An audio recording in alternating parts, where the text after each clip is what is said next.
Donc, soyez bénis. Un plaisir de retrouver ceux qui sont connectés et bonjour ou bonsoir à la personne qui verra la vidéo en ligne.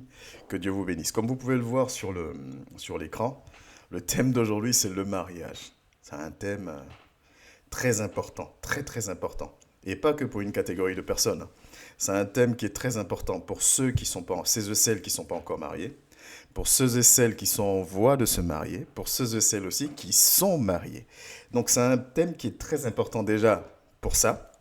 C'est un thème qui est très important parce que le couple en général est tellement attaqué, est tellement combattu, et le couple qui devrait être, comment je peux dire ça, une force pour les conjoints dans le couple, devient très facilement une faiblesse parce qu'on vit tellement de combats, que ce soit vis-à-vis de son conjoint ou de sa conjointe, on vit tellement de combats et de difficultés que, au lieu d'être une force, un appui, ça devient une faiblesse parce que l'ennemi attaque le couple. Et de toute façon, il attaque tout ce qui est uni et tout ce qui est selon Dieu.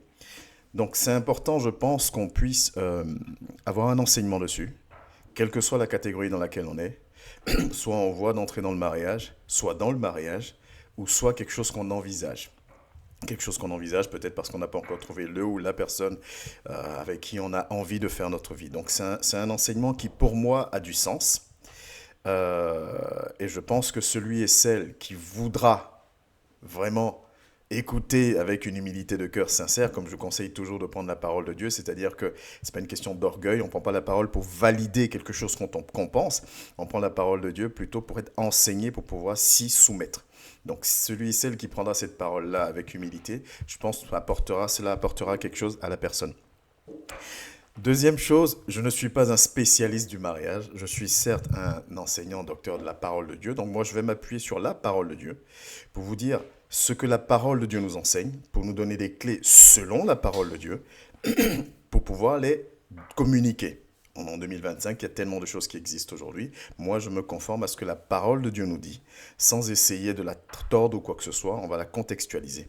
Donc, on va faire beaucoup de lectures, on va faire beaucoup de longues lectures. Pourquoi? Parce qu'on est dans un programme d'études bibliques qui dit études bibliques, et je pense que vous avez compris un peu maintenant comment je fonctionne, ça ne m'intéresse absolument pas d'être là pour parler pendant 1 heure 10, 1 heure 20 ou même 5 minutes, si je ne suis pas sûr que derrière le message est quand même clair, que cela peut apporter à quelqu'un. Donc voilà l'objectif clair. Donc on va prendre le temps réellement d'entrer dans le détail. Et je pense que ça va se passer un peu comme l'enseignement sur les dons spirituels. On ne le fera certainement pas en une fois. On va tout faire pour le faire au moins en 2 fois parce que le thème du mariage touche à plein de petits thèmes. Le choix de notre conjoint, de notre conjointe, les règles dans le mariage. La Bible nous enseigne clairement qu'il ne faut pas divorcer, mais la parole de Dieu nous dit aussi que ce que Dieu a uni, aucun homme ne peut séparer.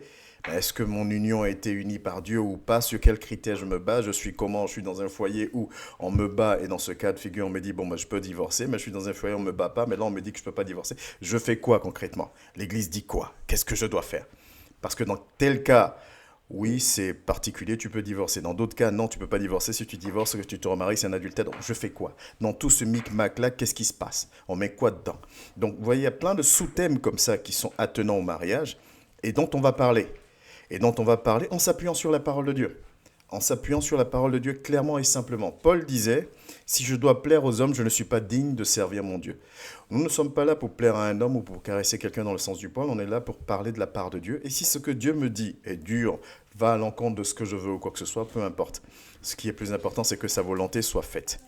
Donc, nous allons vraiment prendre le temps. Aujourd'hui, je pense que ça va vraiment être une introduction. On va aussi un peu parler du choix, de comment faire le choix, de l'importance du choix. Et progressivement, on va rentrer dans le détail. Comme je vous dis, on va parler vraiment de plein de sous-thèmes. Les règles qui tiennent dans le mariage, dans le couple, qui fait quoi. Enfin, on va vraiment parler. Le thème, c'est le mariage, mais c'est très vaste. Donc, permettez-moi de vraiment essayer de toucher à tout ce qui rentre dedans pour pouvoir apporter à une personne, pardon, qui est dans un cas de figure et en tout cas qui pourra avoir les âmes pour être équipé à faire face à la situation.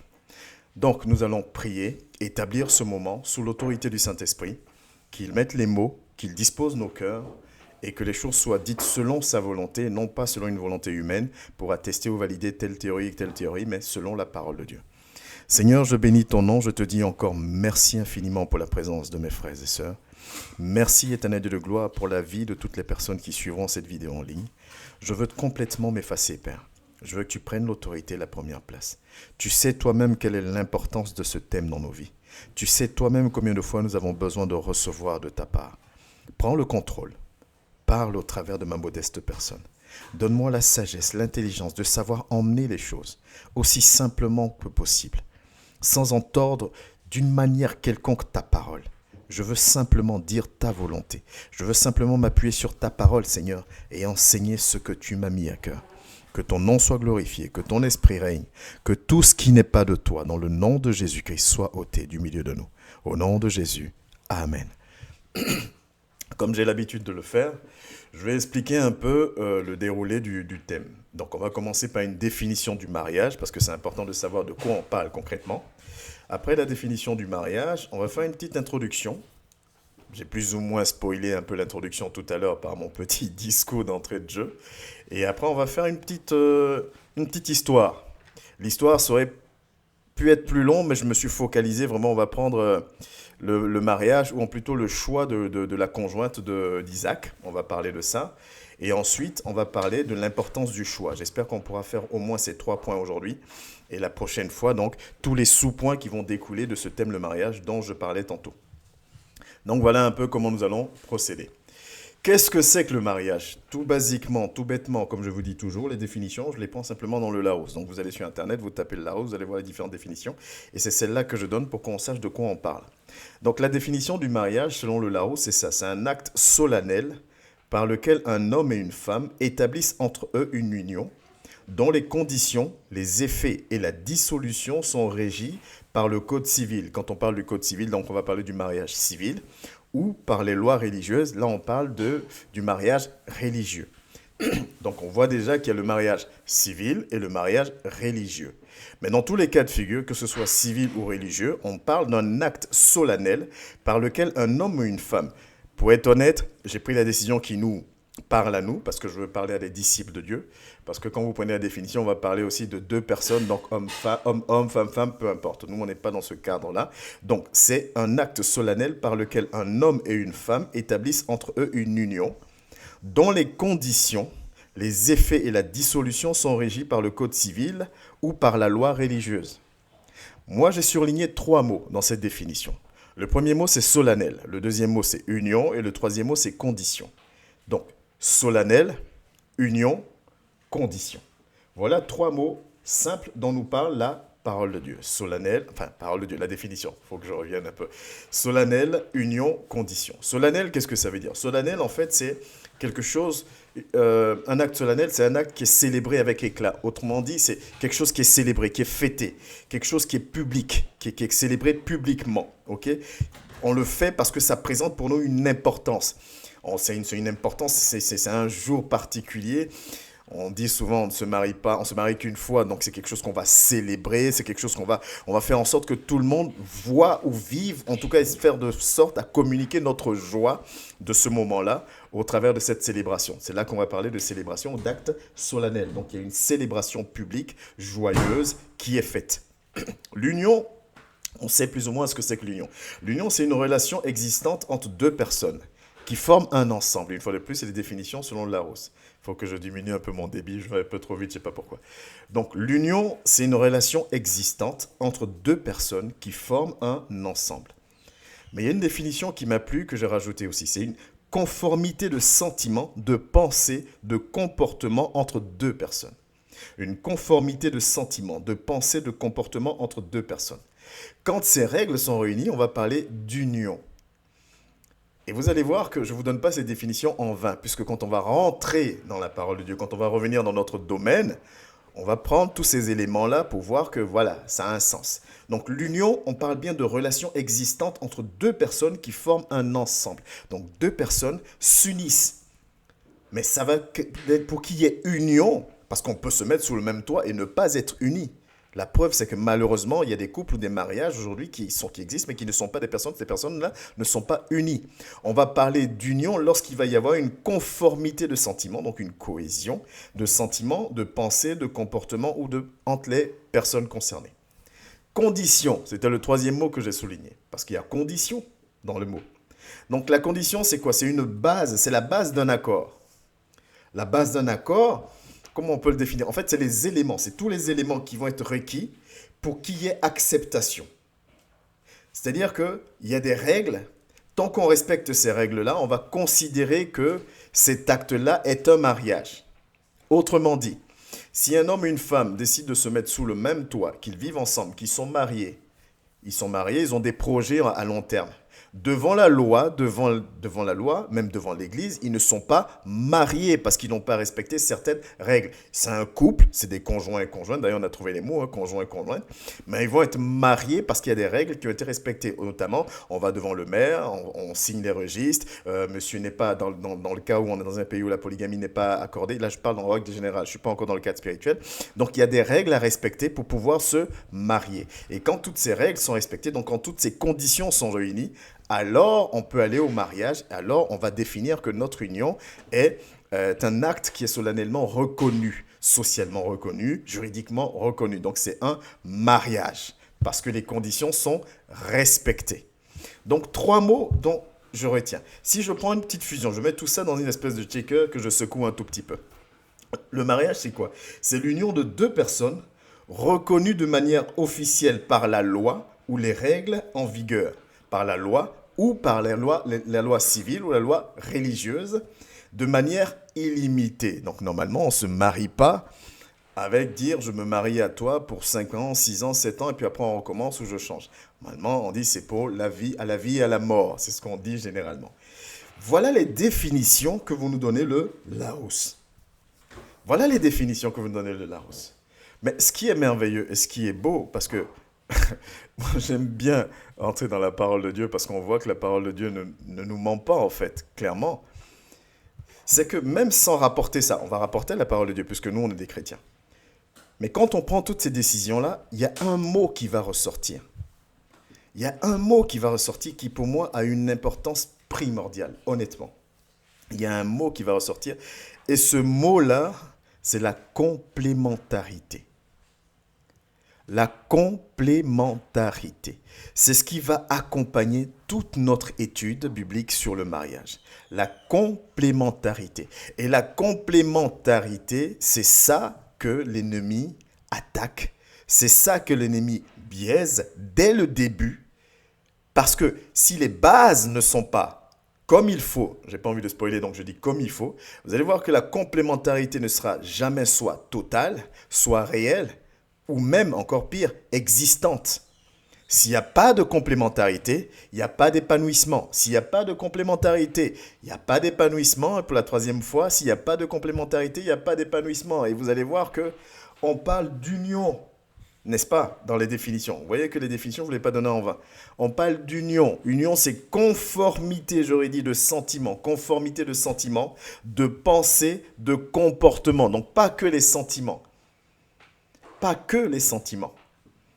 Pas que les sentiments. Conformité, oui, des sentiments, mais des pensées et de comportements. Donc, il faut qu'il y ait une conformité réelle et existante pour que les choses soient, pour qu'on parle d'union. Donc, voilà un peu les définitions que nous avons. Ça, c'est les définitions. Et toutes ces définitions font ressortir réellement ce mot complémentarité. Ce mot complémentarité. Et si on veut être honnête, et là on rentre dans notre introduction, pourquoi je vous explique tout ça? Je vous explique tout ça dans un seul but. Dans ce but-là. Ecclésiaste 4, verset 12. Et si quelqu'un est plus fort qu'un seul, les 2 peuvent lui résister, et la corde à 3 fils ne se rompt pas facilement. Autrement dit, si on enlève tous ces mots-là, complémentarité, mais cette fois avec l'Esprit de Dieu. La corde à 3 fils. Monsieur, Madame, Saint-Esprit. Ça doit être une complémentarité. Et on va lire, puisqu'on va revenir à la parole de Dieu. Mais dans le livre de la Genèse, je spoil un peu, vous savez déjà, l'homme quittera son père et sa mère, s'attachera à sa femme et deviendront une seule chair. Une fois de plus, on parle de complémentarité. La complémentarité est un élément précieux. Si nous faisons cette étude aujourd'hui, comme je disais, c'est pour les personnes qui auront l'occasion de voir cette vidéo, qui envisagent se marier un jour, qui ont trouvé ou pas trouvé le conjoint, peu importe, mais qui envisagent de se marier un jour, que ces personnes-là rentrent dans le mariage avec les bonnes clés, selon Dieu, qui est le gage d'une réussite de son couple, de son foyer. Les personnes qui sont déjà en foyer, que les personnes-là mariées déjà, je veux dire, que ces personnes-là aient des clés supplémentaires pour améliorer les choses, ou en tout cas pour consolider encore plus les choses et pour marcher selon la volonté de Dieu et pour être conforme à Ecclésiaste 4, verset 12, c'est-à-dire que monsieur et madame complémentaires qui se soumettent au Saint-Esprit, qui avec le Saint-Esprit, donc, on devient plus fort, plus costaud et on avance beaucoup plus. Donc, il y a bien une différence entre avoir une relation avec quelqu'un et être marié à quelqu'un. Il y a bien une différence. Avoir une relation avec quelqu'un et être marié à quelqu'un. Parce que être marié à quelqu'un, il y a des devoirs et des obligations qui vont accompagner cela. Vous me direz, mais oui, même si je suis en couple aussi. Oui, effectivement. Mais le mariage, c'est vraiment quelque chose de, on aime dire souvent ce mot-là, de sacré. Donc il y a vraiment il y a des obligations qui sont réellement derrière. Énormément d'obligations derrière qu'il faut réellement comprendre. Il faut comprendre. Parce que même si on reste dans la législation, dans le civil, dans le juridique, le mariage va apporter une reconnaissance sociale et juridique. C'est-à-dire que le mariage va, même que ce soit fiscalement ou toutes ces choses-là, le mariage apporte un élément que les conjoints simplement n'ont pas, forcément. Et ça, on le sait.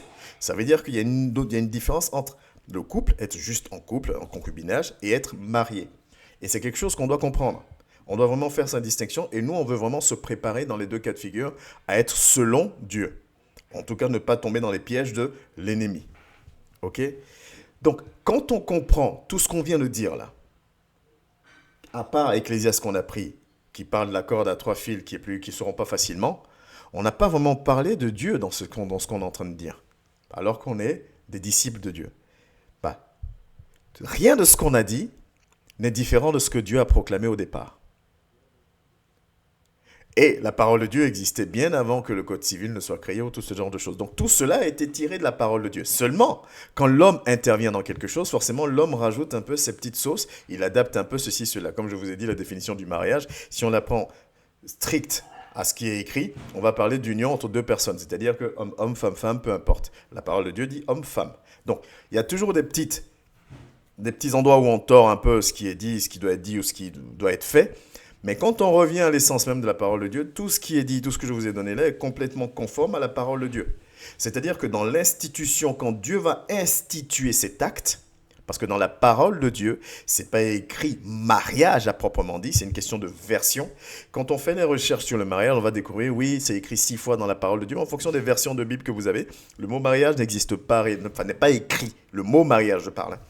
Mais l'institution, cet acte d'union, cet acte de fusion, de former qu'une seule personne, quand Dieu l'institue, quand Dieu l'instaure, quand Dieu met en place, donc le mariage dont on parle ce soir, Dieu va parler de 4 éléments. C'est-à-dire que Dieu va faire en sorte qu'il y ait 4 éléments complémentaires, qui trouvent réponse.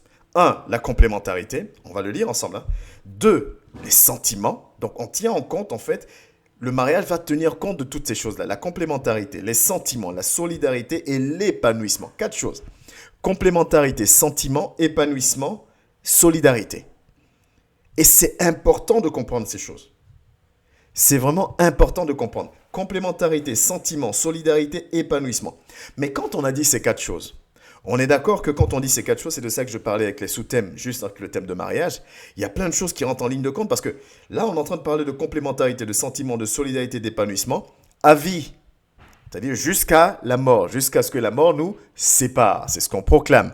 Donc, ça veut dire que à partir du moment où je choisis de me mettre avec un homme, avec une femme, je dois être complémentaire avec l'homme et la femme à vie. Je dois avoir des sentiments. Tac. Je dois avoir donc les 4 éléments dont on parle, complémentarité, sentiment, solidarité, épanouissement. On parle de ça, mais il faut qu'on se rende bien compte. Moi, j'aime bien appuyer sur les choses pour qu'on se rende bien compte. Jésus le faisait aussi, donc je l'imite. On doit être, toi et moi, imitateurs. Et d'ailleurs, on va prendre un passage qui le montre encore. Il faut bien comprendre que ça veut dire que je dois être complémentaire avec mon mari, avec mon épouse, toute ma vie. Ça veut dire que je dois avoir des sentiments envers mon époux et mon épouse toute ma vie. Je dois être solidaire avec mon épouse et mon époux toute ma vie. Je dois être épanoui dans mon foyer, dans mon couple, avec mon époux et mon épouse ou mon épouse toute ma vie. Donc, ça sous-entend quoi concrètement? De toi à moi, qu'est-ce que ça sous-entend? Il ne faut pas que je me loupe dans mon choix. Il ne faut pas que je me loupe dans mon choix. Ne pas se louper dans son choix, ça veut dire que le choix a une importance, mais hyper capitale. Et vous allez voir que bibliquement, on a perdu en fait. Aujourd'hui, on ne choisit plus comme il faut, j'ai envie de dire. En tout cas, quand je dis comme il faut, c'est conformément à la parole de Dieu. Mais on choisit aujourd'hui, tellement de couples existent parce que l'autre a le beau yeux. Non, je l'aime bien, physiquement, c'est mon style. J'en sais rien. Moi, quand je le vois, j'ai des papillons dans le ventre. On va au mariage. Et on va au mariage.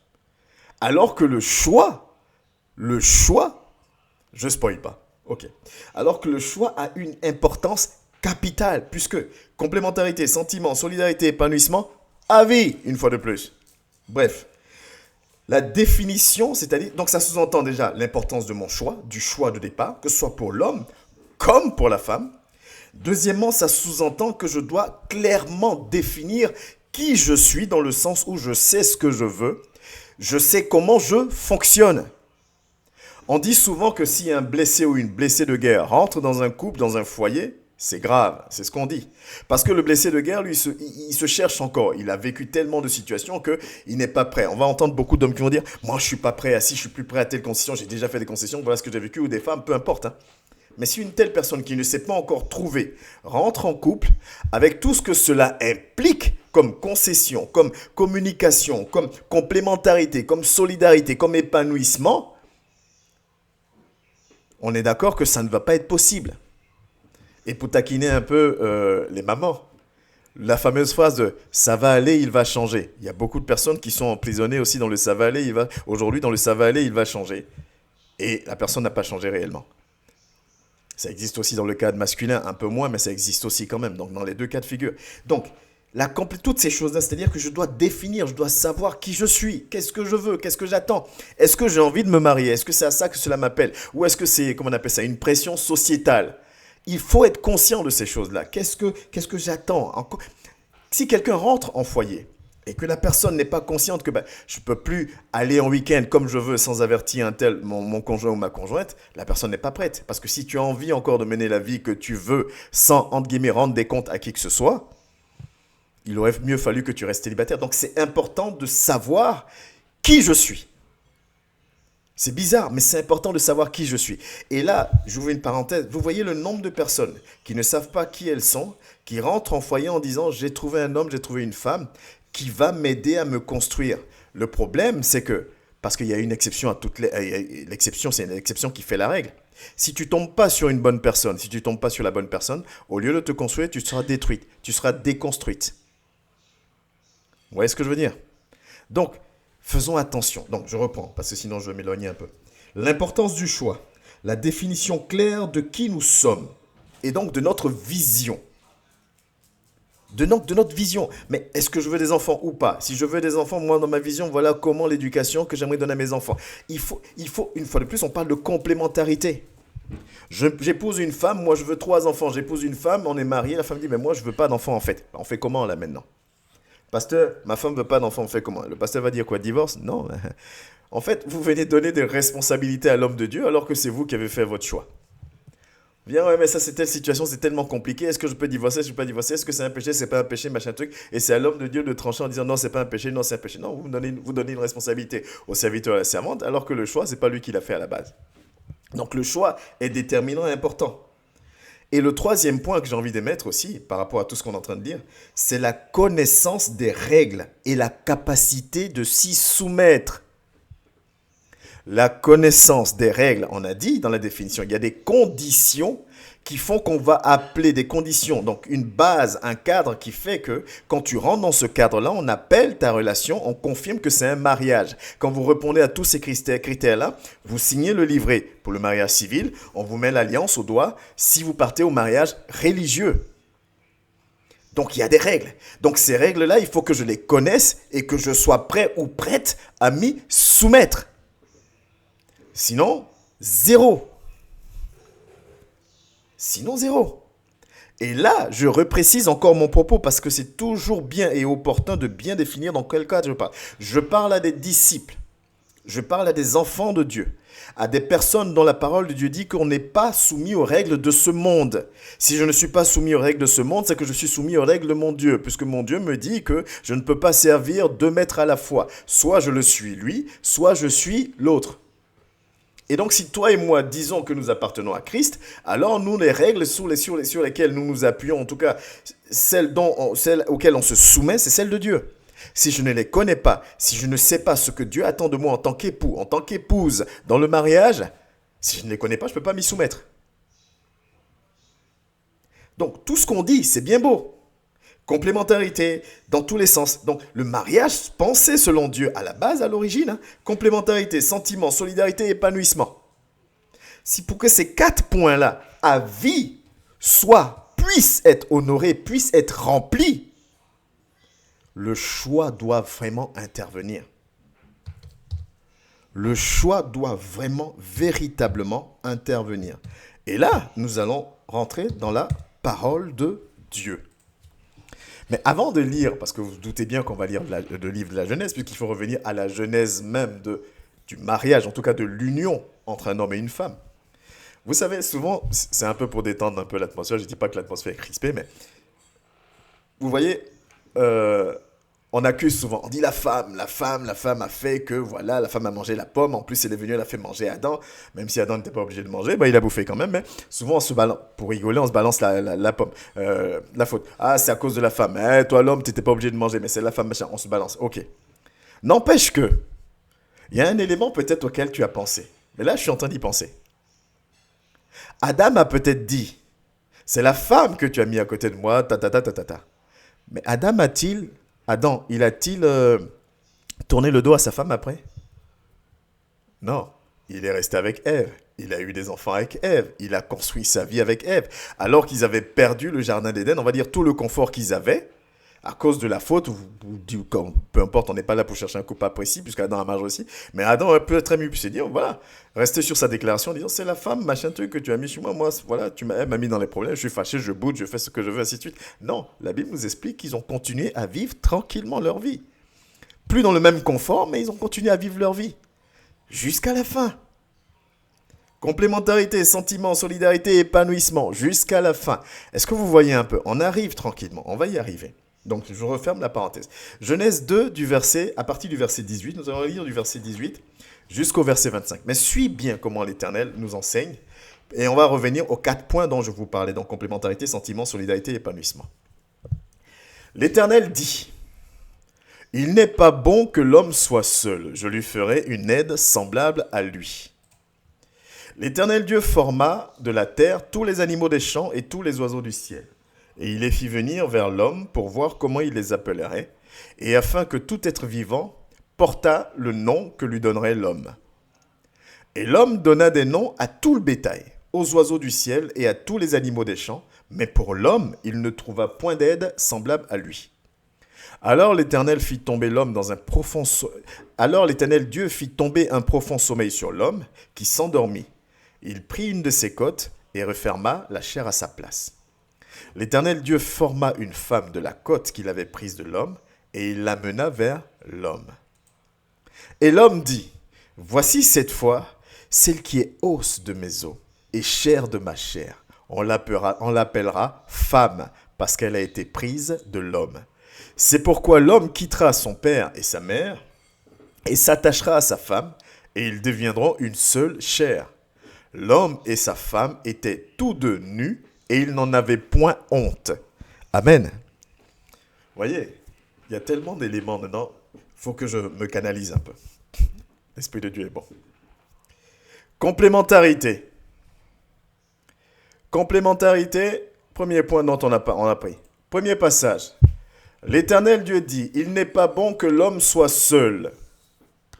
Je lui ferai une aide semblable à lui. » En amont, parce que, voilà, l'homme va nommer tous les animaux. L'homme va voir que les animaux sont en par paire. Donc, il y a le mâle, il y a la femelle. Mais l'homme va se sentir seul. Personne, pas de vis-à-vis. Et Dieu va se rendre compte que l'homme se sent seul. Et donc Dieu va proclamer, il n'est pas bon que l'homme soit seul. Je lui ferai une aide semblable à lui. Je lui ferai quelqu'un qui sera pareil que lui, qui sera complémentaire à lui, qui va venir le compléter. Et au travers de cette personne que je vais mettre à côté de lui, l'homme sera complet. Puisque quand on parle de complémentarité, c'est pour être complet. On prend une partie A, une partie B qu'on met ensemble pour avoir la pièce AB. Donc, complémentarité. Amen. Sentiment. Voilà ce que l'homme va déclarer. Voici cette fois celle qui est os de mes os et chair de ma chair. On l'appellera femme parce qu'elle a été prise de l'homme. Là, qui parle? Là, c'est l'homme lui-même qui parle. L'homme dit, ah, voici cette fois. Souvent, j'aime rigoler en disant, Adam nous a mis dans les problèmes, nous les hommes. Parce que Adam a mis le niveau très haut en termes de romantisme dès le départ. Dès qu'il a vu Ève, il a déclaré un truc là. Maintenant, c'est compliqué, on doit tous être romantiques maintenant. Ça, c'est la faute du papa Adam.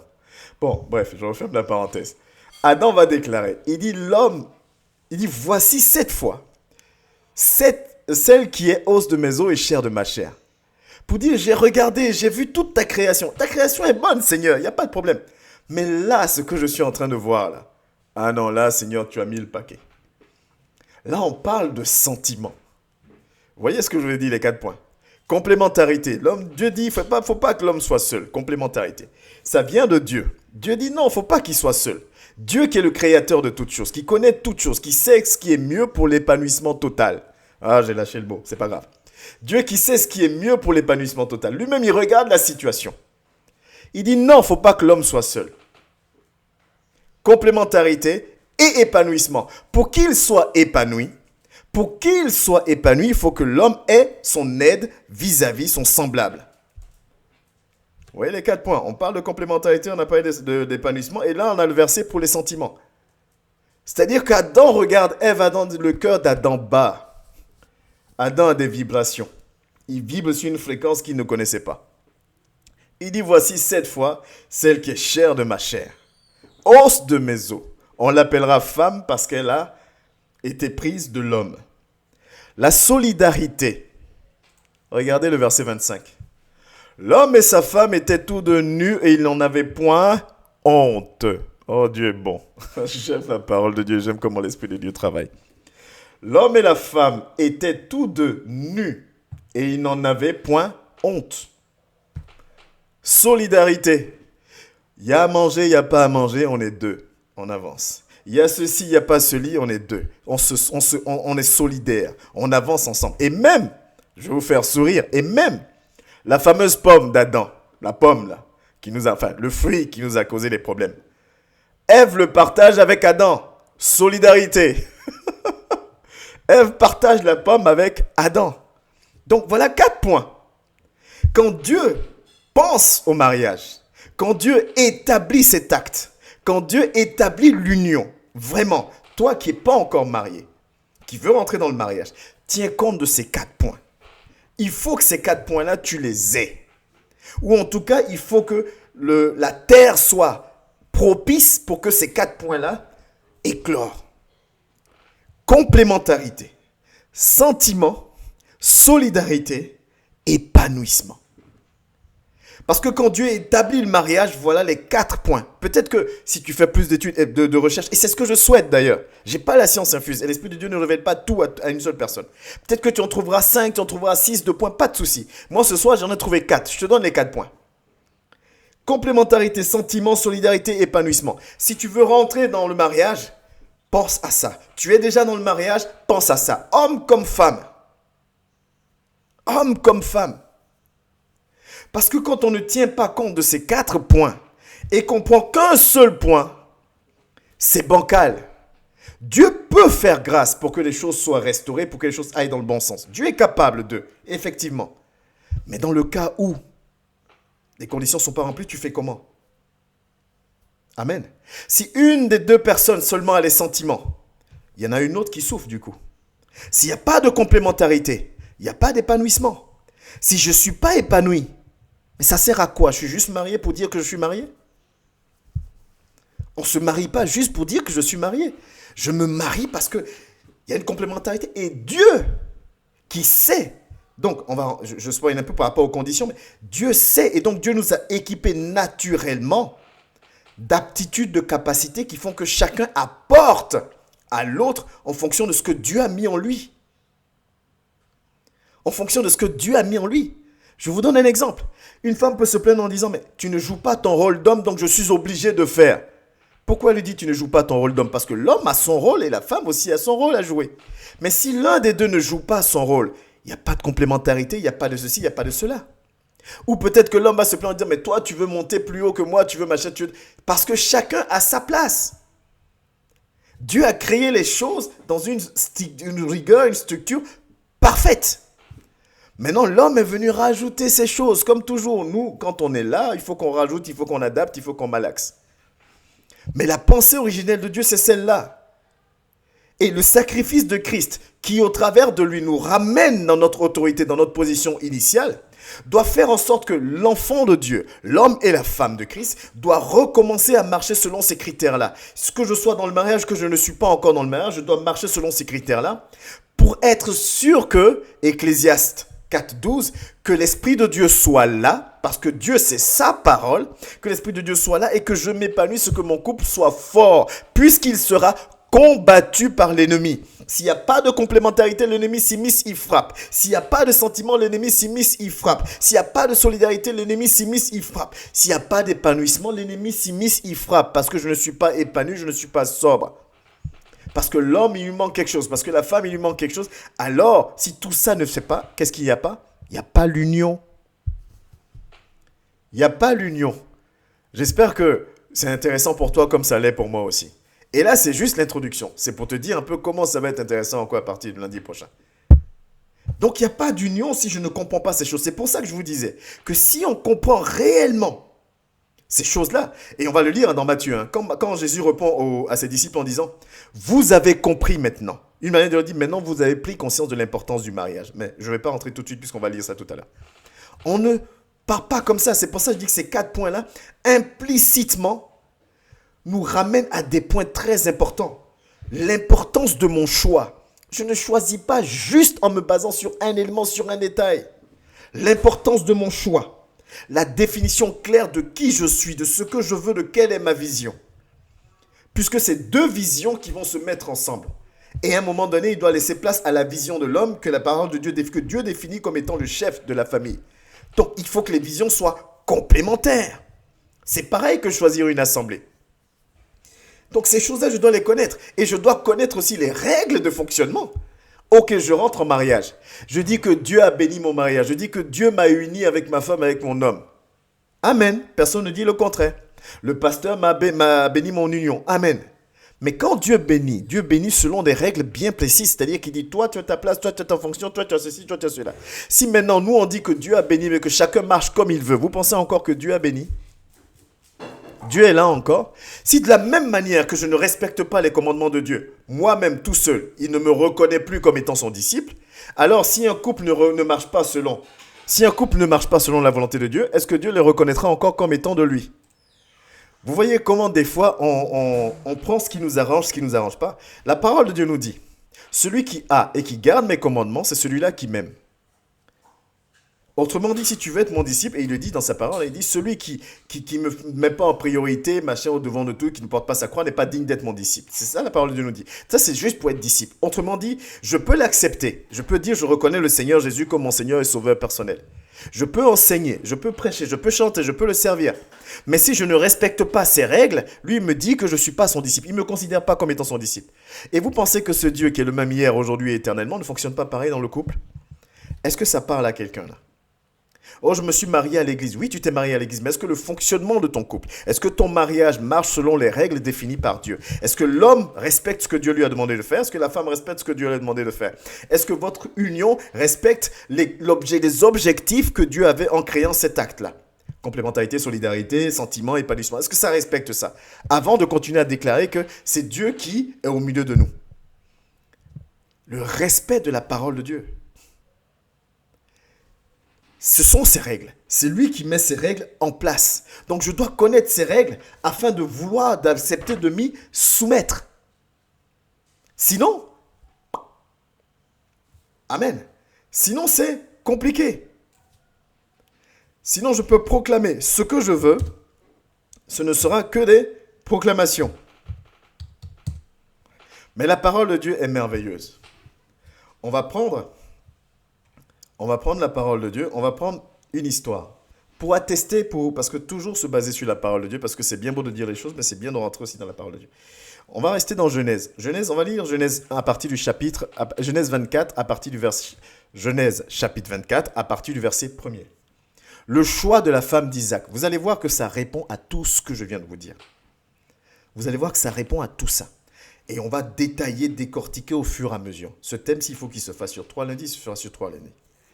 Genèse 24 à partir du verset 1er. Voilà comment ça se faisait dans le temps pour respecter un peu la volonté de Dieu. Abraham était vieux, avancé en âge, et l'Éternel avait béni Abraham en toutes choses. Abraham dit à son serviteur, le plus ancien de sa maison, l'intendant de tous ses biens. Donc une personne en qui il avait confiance. Ok. Mais je te prie ta main sous ma cuisse. Et je te ferai jurer par l'Éternel, le Dieu du ciel et de la terre, le Dieu du ciel et le Dieu de la terre, de ne pas prendre pour mon fils une femme parmi les filles des Cananéens au milieu desquelles j'habite. Abraham, remettons dans le contexte, Abraham a désiré, a chéri son fils Isaac, qui était l'enfant de la promesse. Abraham est défini comme étant le père de la foi, on est d'accord. Abraham aime son fils Isaac. Abraham était prêt à aller au sacrifice ultime en sacrifiant son fils à Christ. Dieu va lui montrer que non, ne va pas jusque-là, ok, tu m'as démontré ta foi. Donc, est-ce que vous pensez qu'Abraham ne veut pas le meilleur pour son fils? Abraham veut le meilleur pour son fils. Abraham craint Dieu. Abraham sait comment Dieu veut que les choses fonctionnent.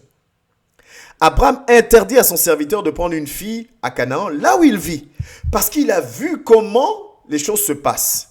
Abraham voit que la vision n'est pas la même. Abraham voit que les femmes qui sont dans cet endroit-là ne vont pas aider son fils, on revient à la Genèse, une aide semblable, vis-à-vis semblable. Donc, ils vont aller dans le même sens. Abraham voit que par rapport à la promesse qui a été faite, la promesse de Dieu qui a été faite et qui va s'accomplir au travers d'Isaac, il faut une femme qui soit aussi dans cette vision-là.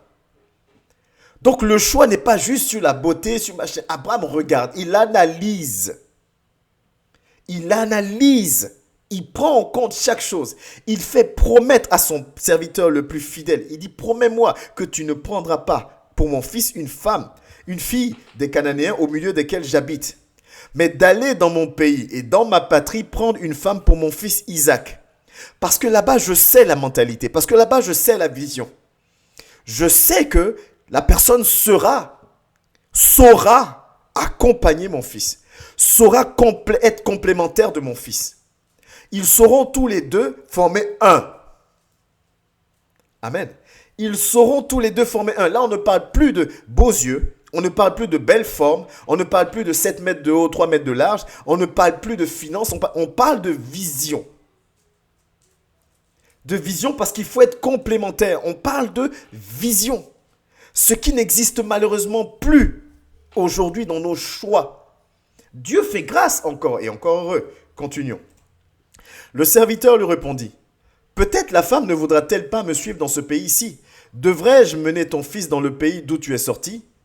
Abraham lui dit, « Garde-toi d'y mener mon fils. » Je lis et puis je vais vous expliquer cette partie, comment elle est importante. « L'Éternel, le Dieu du ciel, qui m'a fait sortir de la maison de mon père et de ma patrie, qui m'a parlé et qui m'a juré en disant, « Je donnerai ce pays à ta postérité, lui-même enverra son ange devant toi. Et c'est de là que tu prendras une femme pour mon fils. Si la femme ne veut pas te suivre, tu seras dégagé de ce serment que je te fais faire. Seulement, tu n'y emmèneras pas mon fils. » Je vais remettre le passage. Il faut qu'on explique cette partie-là par rapport à ce qu'on dit. Le serviteur dit à Abraham, « Tu m'envoies chercher une femme pour ton fils. » D'accord. Tu as tes conditions, d'accord. Tu sais ce que tu veux. Mais, et si la femme que je trouve refuse de me suivre jusqu'à Canaan, parce que c'est loin. Si elle refuse, je fais comment? Est-ce que ce ne serait pas mieux que j'emmène ton fils là-bas? Abraham dit non. Et la réponse d'Abraham est énorme. Abraham dit non, pourquoi? Parce qu'Abraham dit, voilà ce que Dieu m'a promis. Voilà ce que Dieu m'a promis. Il est hors de question que je reparte en arrière alors qu'il m'a promis d'aller devant. Qu'en allant devant, je vais avoir ceci. Dieu m'a dit que je serai à la tête et non à la queue. Dieu m'a dit que je serai épanoui. Dieu m'a dit qu'il sera avec moi. Dieu m'a dit que je ne suis pas n'importe qui. Alors pourquoi j'accepte de me mettre avec quelqu'un qui ne voit pas ma valeur? Parce qu'il a de beaux yeux, parce qu'il a eu ou elle a une belle forme, parce que quand il est là, j'ai des papillons dans le ventre. Même si je sais que cette personne ne me respecte pas, même si je sais qu'auprès de cette personne-là, tant qu'il n'y a pas un changement, je ne serai pas épanoui. Pourquoi j'accepte de repartir en arrière? On rentre tout doucement dans l'importance du choix. Pourquoi j'accepte ces compromis que je vais payer cher devant? Parce que simplement, je pense que comme je vais me mettre devant un pasteur, devant un prêtre, devant ce que je veux pour célébrer mon mariage, alors tout est clean, c'est Dieu. Non, il y a un choix qui est important. Abraham refuse. Il dit non, je sais ce que Dieu m'a promis. Je dois m'appuyer sur ce que Dieu m'a promis. Je ne peux pas permettre que moi, qui ai fait tous ces sacrifices pour être là où je suis, que mon fils reparte en arrière alors que la promesse de Dieu, c'est à partir d'ici. Non. Nous ne sommes pas exigeants aujourd'hui, nous, avec nous-mêmes. On ne met pas en valeur le choix et ce que Dieu a mis sur nos vies. On ne met plus cela en valeur. On rentre dans le couple parce que je brûle de désir. Ah, je vois tout le monde se marier autour de moi, c'est ces choses, donc je rentre dans le mariage. Donc tu prends n'importe qui. Moi, j'ai déjà vu une dame me dire, priez pour moi, serviteur. Je ne vous raconte pas, je dis, moi, prie pour moi, homme de Dieu, parce que je veux me marier, je suis prête à tout. Même s'il faut que je sois deuxième, troisième épouse d'un homme, je suis prête. Je dis, mais vous êtes sérieuse, madame? Oui, je suis fatigué d'être seul. Je ne néglige pas la solitude. Comprenons-nous bien. J'appuie juste sur l'importance de l'acte de mariage. Je ne néglige pas la solitude. J'appuie sur l'importance de l'acte de mariage. Ce n'est pas un acte anodin. Même si aujourd'hui, en 2025, tu divorces, tu te maries, tu divorces, tu te maries, tu divorces. Peu importe. Non, j'appuie juste sur l'importance de l'acte de mariage dans la vie d'une personne qui veut être disciple de Christ. Abraham refuse en s'appuyant sur la vision que Dieu lui a donnée, sur la promesse de Dieu. Continuons. Verset 9. Le serviteur mit sa main sur la cuisse d'Abraham, son Seigneur, et lui jura d'observer ces choses. Abraham explique clairement ce qu'il veut. Le serviteur dit, ok, je me soumets, j'obéis. Mais regardez l'obéissance du serviteur. Et on va comprendre pourquoi Abraham n'a pas choisi n'importe qui. Ce serviteur va être soumis à Dieu, va regarder selon la vision de Christ. Et là, on ne peut pas dire que le choix n'est pas de Dieu. Continuons. Le serviteur prit 10 chameaux parmi les chameaux de son Seigneur, et il partit, ayant à sa disposition tous les biens de son Seigneur. Il se leva et alla en Mésopotamie, à la ville de Nachor, d'où vient Abraham. Il fit reposer les chameaux sur leurs genoux hors de la ville, près d'un puits, au temps du soir, au temps où sortent celles qui vont puiser l'eau. Et il dit, c'est là où ça devient intéressant, regarde bien. On aime proclamer ce que Dieu a uni, c'est que Dieu a uni. Qu'est-ce que Dieu a uni? Et il dit, Éternel, Dieu de mon Seigneur Abraham, fais-moi, je te prie, rencontrer aujourd'hui ce que je désire. Qu'est-ce qu'il désire? Le serviteur, qu'est-ce qu'il désire? Il désire respecter scrupuleusement la volonté de son maître Abraham, qui lui-même désire respecter scrupuleusement la volonté de Dieu.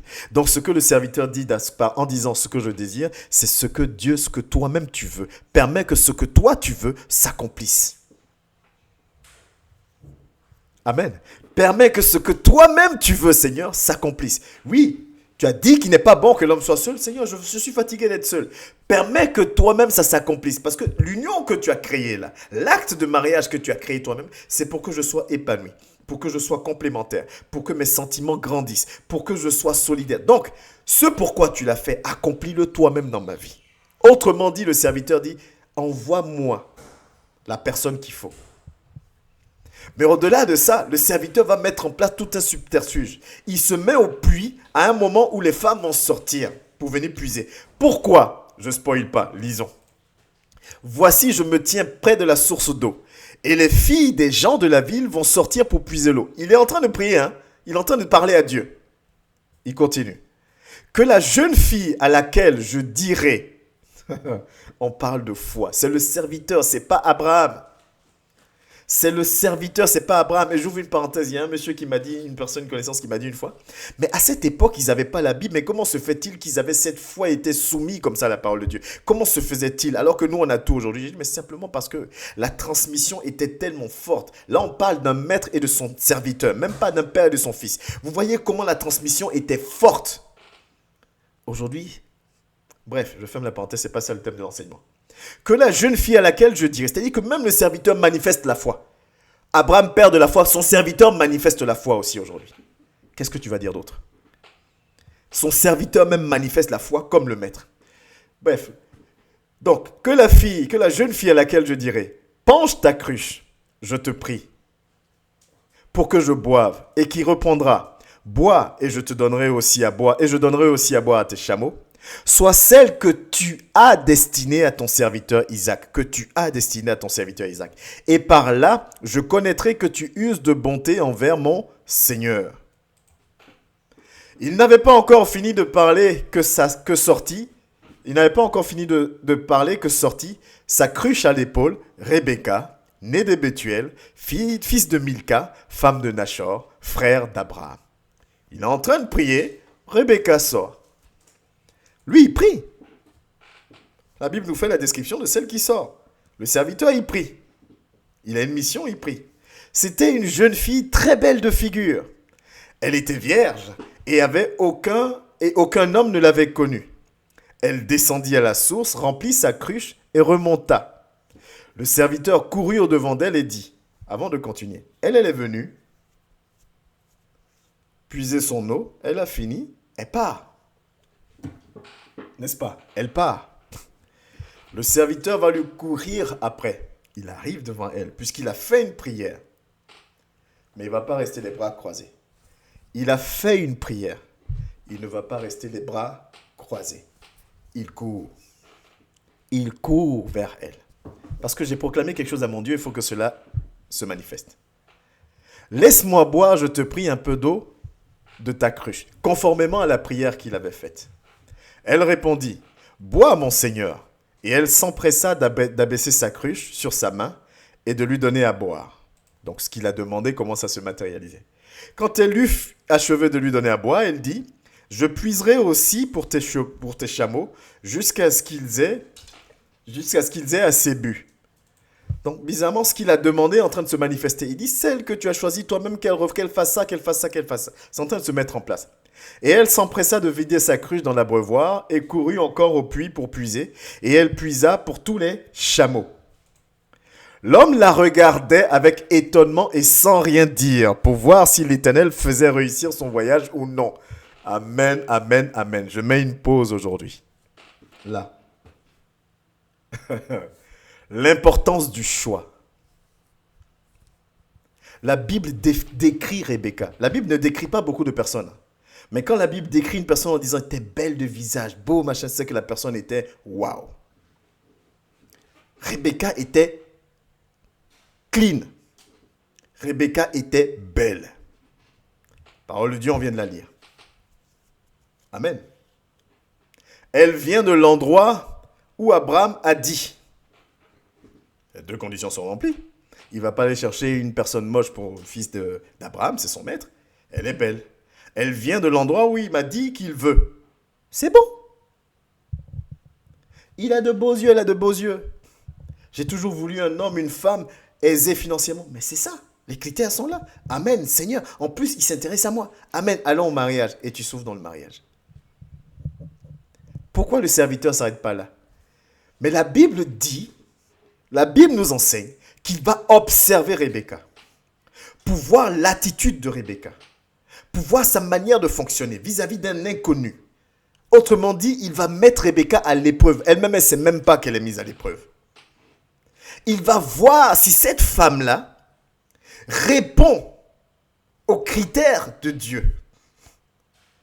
On ne fait plus, comment on appelle ça, la connaissance, apprendre à connaître l'autre, on ne fait plus. Vous savez, on dit oui, on a été fiancé pendant 1 an, 2 ans, c'est suffisant. Tu peux rester avec quelqu'un pendant 1 an, 2 ans et puis ne pas apprendre à connaître la personne. Apprendre à connaître la personne, c'est quoi? Savoir comment la personne réagit dans tel cas, c'est connaître la personne pour voir si ça peut vraiment, si c'est la bonne.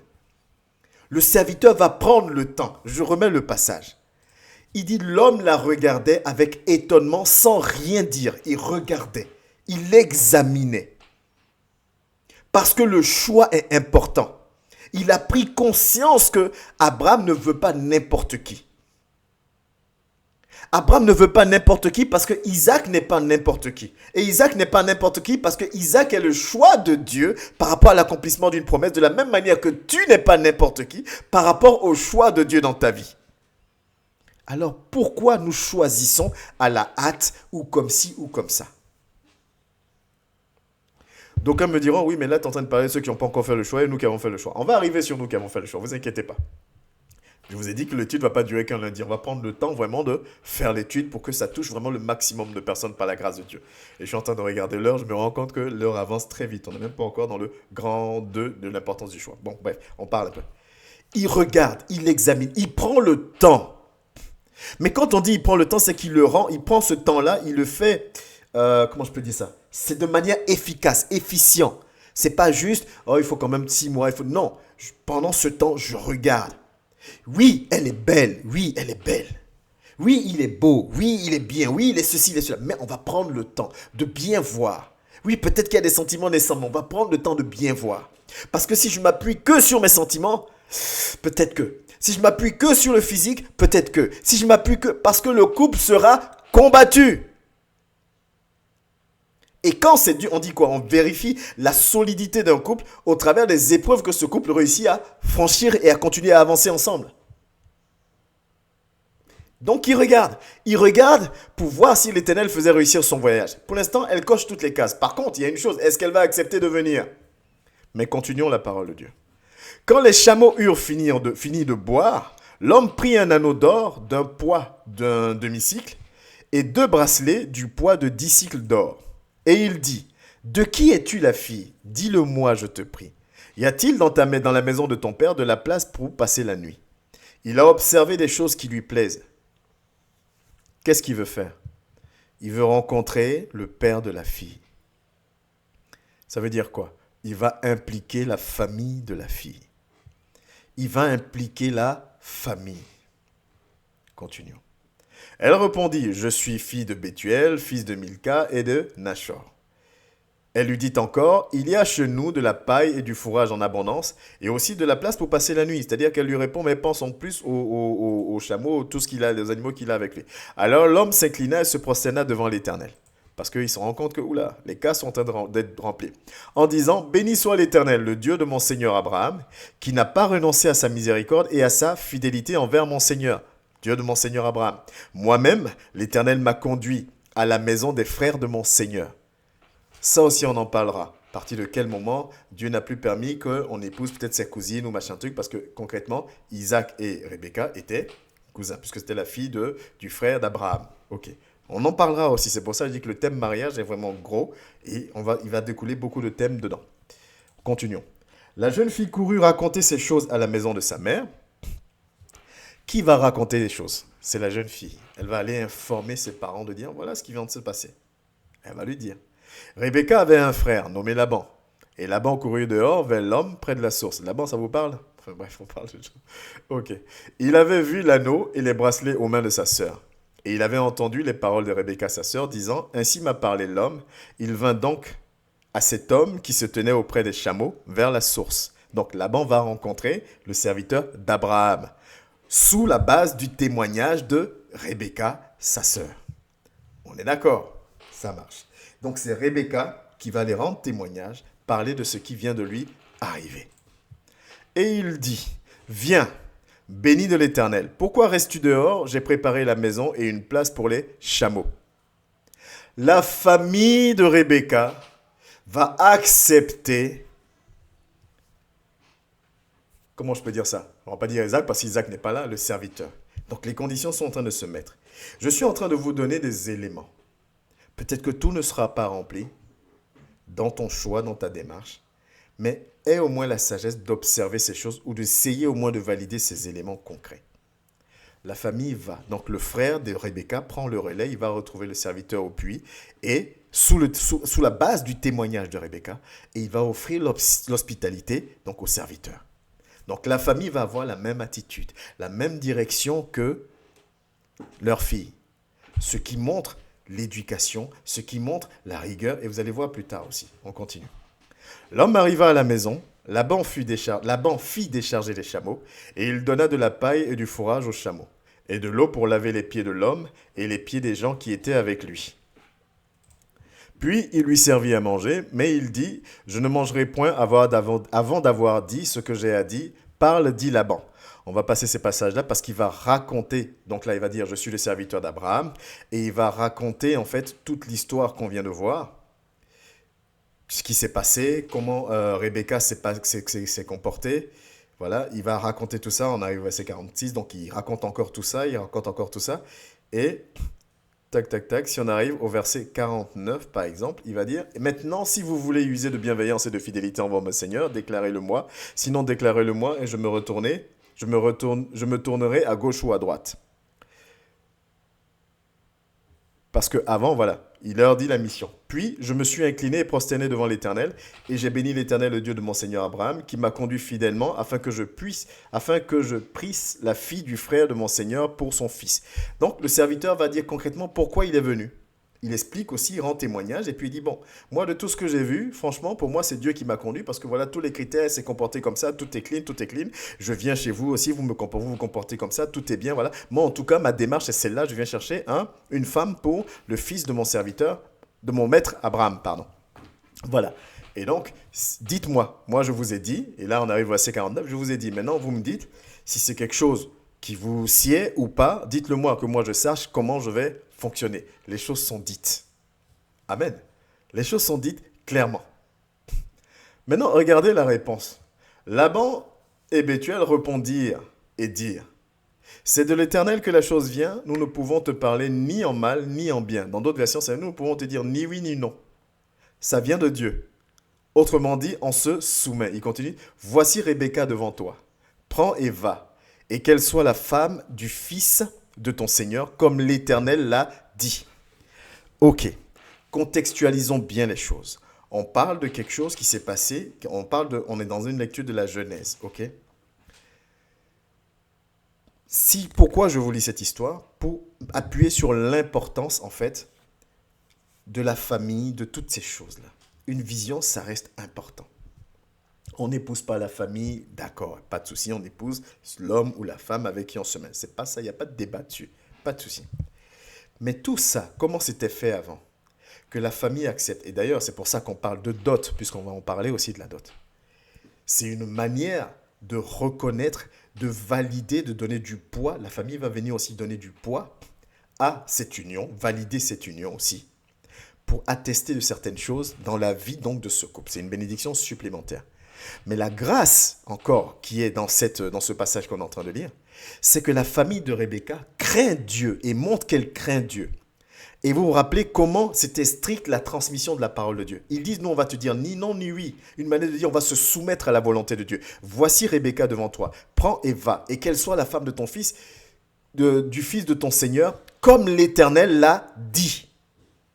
Ils ne connaissent ni d'Ève ni d'Adam. Il vient, il peut raconter n'importe quoi. Il peut raconter n'importe quoi.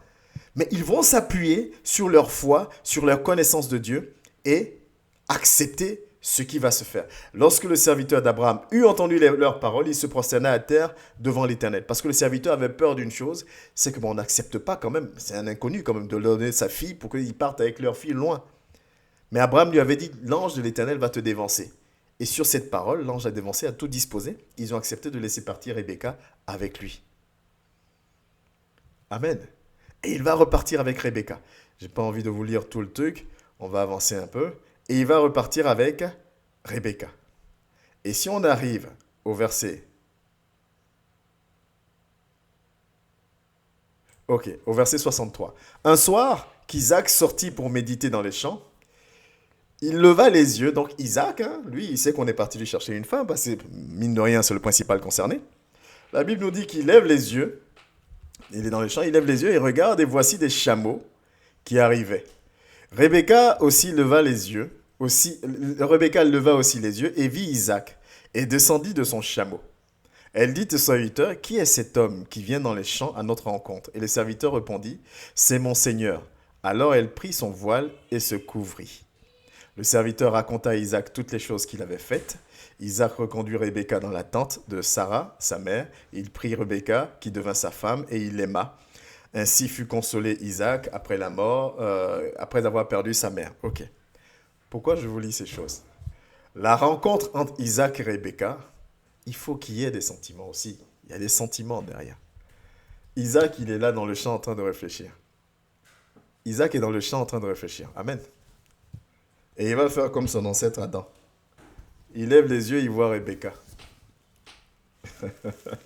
Il lève les yeux, il voit Rebecca. Rebecca aussi lève les yeux et voit Isaac. Quand les deux se voient, il y a quelque chose qui se passe. Amen. Les deux se voient, il y a quelque chose qui se passe. Dieu n'unit pas pour unir en vain. Il y a quelque chose qui va se passer quand les deux vont se voir. Ils vont s'apprécier. Ils vont s'apprécier. Oui, il y a la vision. Mais il y a aussi, on doit s'apprécier. Puisqu'on doit former une seule chair. Adam voit Ève. Adam dit, waouh, voilà la chair de ma chair, l'os de mes os. Isaac voit Rebecca. Il la voit physiquement. On lui explique en plus son comportement. Isaac ne discute même pas. Il prend Rebecca, il va l'installer dans la tente de sa mère. Et on sait comment ils respectaient leur maman. Il va l'installer dans la tente de sa mère. Il valide ce qu'il a vu. Et Rebecca voit aussi Isaac de loin. Elle le voit de loin, elle dit, c'est qui l'homme là-bas? Vous êtes sûr que pendant le voyage, ils n'avaient pas rencontré d'autres hommes? Pourquoi c'est sûr à lui, autour d'Isaac, elle demande, c'est qui l'homme là-bas? Elle aussi, ça fait sting. Lui aussi, ça fait stink. C'est important. Amen. Ça reste important. Et toute cette histoire-là, parce que je ne voulais pas juste rester sur l'histoire d'Adam et Ève, toute cette histoire-là, ça ramène au point dont je parlais tout à l'heure.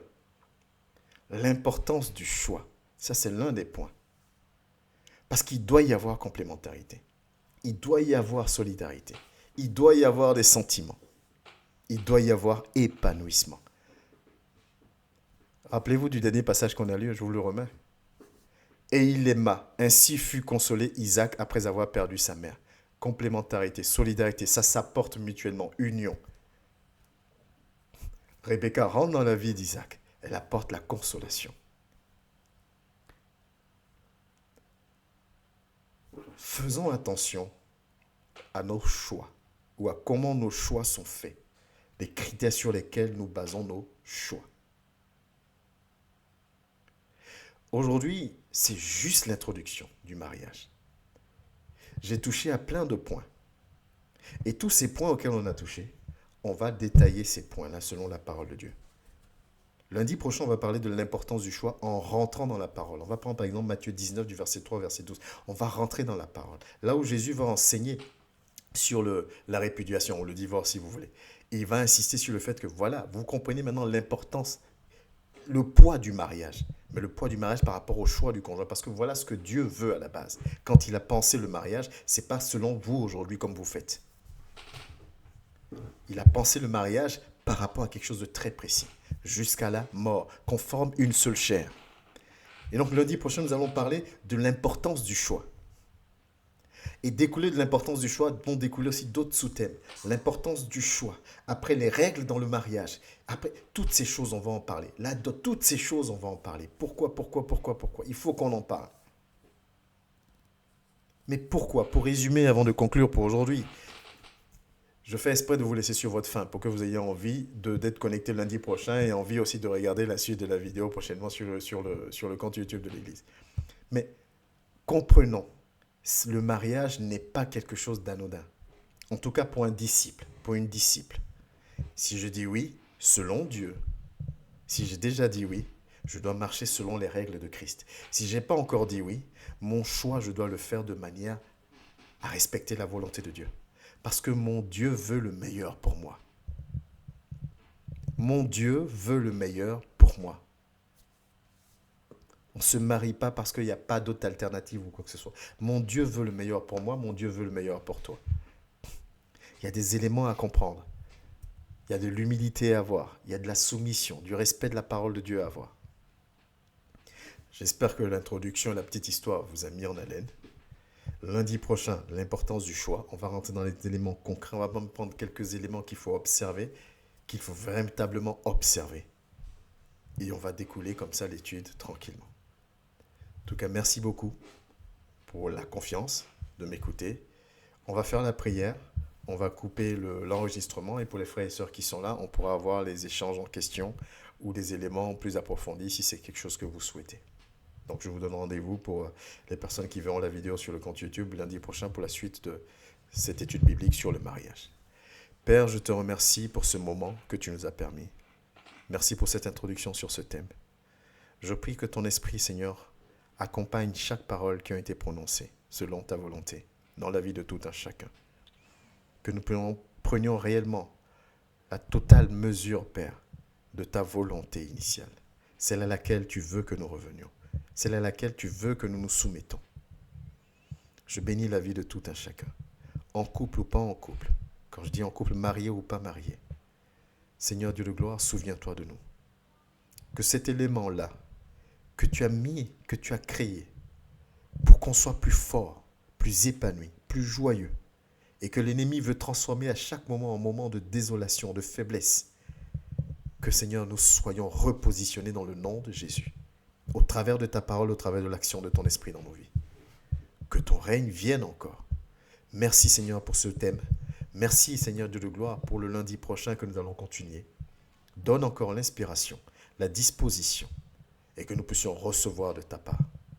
Merci pour tous tes bienfaits. Je te demande pardon si des choses ont été dites qui ne sont pas selon ta volonté. Je me soumets à toi, je me laisse encore et encore, Seigneur, enseigner par ton esprit. Donne-nous de grandir et donne-nous d'être là où tu veux que nous soyons. Tu es un Père, Père, qui veut que nous soyons joyeux, épanouis. Merci de nous donner les clés pour pouvoir accéder à cette joie, à cet épanouissement. Dans le nom de Jésus-Christ de Nazareth. Amen. Donc ne partez pas, je reviens tout de suite.